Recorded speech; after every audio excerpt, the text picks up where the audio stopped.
Okay guys, so with Guardians of the Galaxy Volume 2 out now, let's dive in and check out all the Easter eggs that have currently been discovered. And like the first movie, I'm assuming we're going to be finding Easter eggs for years, if not a decade from now, because James Gunn seems to put them everywhere. So first off, let's kick it off with a big explosion, literally talking about the Celestials. In the first movie, we saw Celestial destroy an entire planet. Well, Star-Lord's father, Ego, identifies himself as a Celestial, which means that this dates him all the way to the beginning of the known universe, providing us with another big connection to the flashback we've seen before, but also a look into what's coming in the future, as we know Thor Ragnarok is going to also feature a Celestial.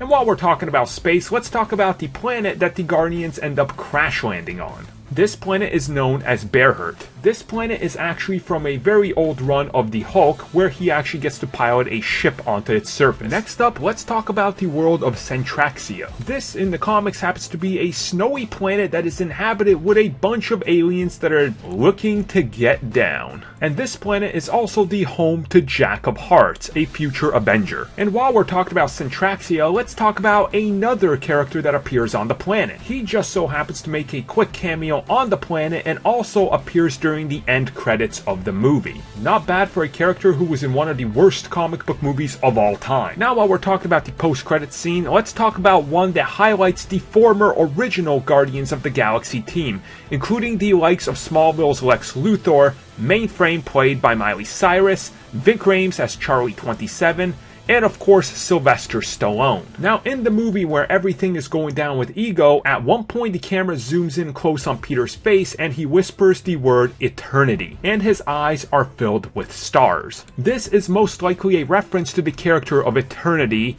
being in the MCU. And speaking of Eternity, let's talk about the eternity we waited for the Stan Lee cameo to be confirmed, as he is talking to the Watchers. So technically, by way of association, isn't he a Watcher that travels between all the universes, keeping tabs on everything, considering his cameo? Pretty awesome damn nod and confirming that long-standing fan theory. And while we're talking about cameos, let's talk about Jeff Goldblum, whose Grandmaster happens to appear during the end credits dancing, and we know that his next appearance and first appearance is going to be in Thor Ragnarok. Now, one character that appears in Guardians of the Galaxy Volume 2 that is probably going to be back in the future is Aisha, who happens to be the sister of Adam Warlock, who we know is coming in the future to the MCU. And hey, while speaking about cameos, let's talk about David Hasselhoff, who appears in the movie and also has a song in the movie.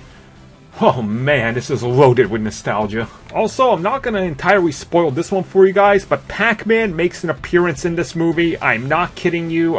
It's quite ridiculous, quite crazy, but I promise you, it's better than Pixels.